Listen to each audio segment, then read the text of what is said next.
so funny. Good evening, ladies and gentlemen. I'm Bill Hammersley, and you're watching KYHU News at 7, the hardest-hitting news program in Vancouver today.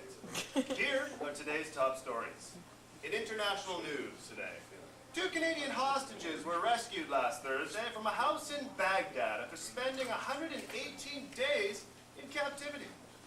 The men were rescued by an elite multinational unit known as the Task Force Black. George Bush did release information that the special unit Task Force Black consists of Eastwood, Bronson, and Norris. The irony, of course, being that none of these men are in fact black. In local news, tragedy struck this week in the Cabot Strait as BC Ferry, the Queen of the North, hit Gill Rock and sank to the bottom of the strait. Local authorities and experts do claim that the inflated prices of the White Spot cafeteria on board did keep the ship afloat for a few extra minutes. It eventually go down. Canadian government has allocated funds for the usage of 2 high-tech, state-of-the-art mini-subs, which will plunge to the depths of the strait and inflate huge gas bags in an attempt to resurface the huge ferry. In other news, the popular fast food chain Subway has announced the launch of a new sandwich this week. The state-of-the-art mini-sub, designed to plunge to the depths of an individual's bowel, will release huge pockets of gas, which will very likely cause resurfacing. In other news, Laura Bush, the First Lady of the United States, did Larry King this week. Health and science news, our top story. Scientists in northeastern Ethiopia discovered the skull of a small human ancestor that could be the missing link between the extinct Homo erectus and modern man. The findings being challenged by prominent Vancouver anthropologists who claim that the missing link between Homo erectus and modern man can be found 6 out of 7 days a week at Celebrities Nightclub on Davis.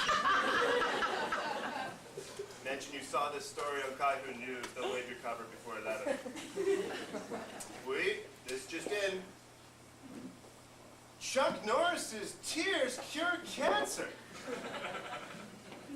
Really too bad Chuck Norris never cries.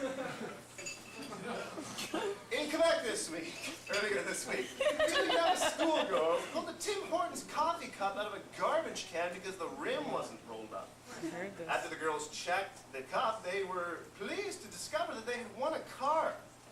As a result, the girls' parents have launched counter lawsuits for exclusive ownership of the car.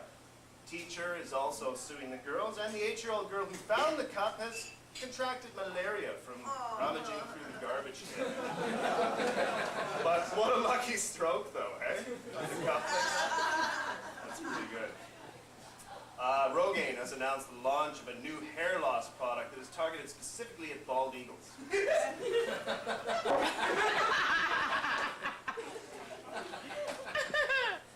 And in sports news tonight, Canada's annual seal hunt got underway this week, despite protests from animal rights groups, nations around the world, and celebrity activists. Fisheries officers say that the hunt got off to a slow start, but did pick up pace in the second period. The score as of today's date is seal hunters 3,123 to seals 1. It does seem, in fact, that one of the fishermen fell in the water, and our hearts go out to his family tonight.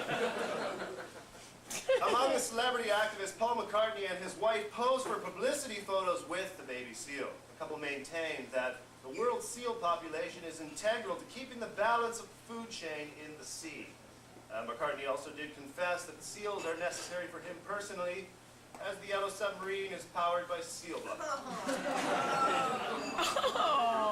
Ladies and gentlemen, I'm Bill Hammersley, and you've just been hammered with the hardest-hitting news program in Vancouver. On behalf of all of us here at KYHU News, safe travels home and enjoy your evening.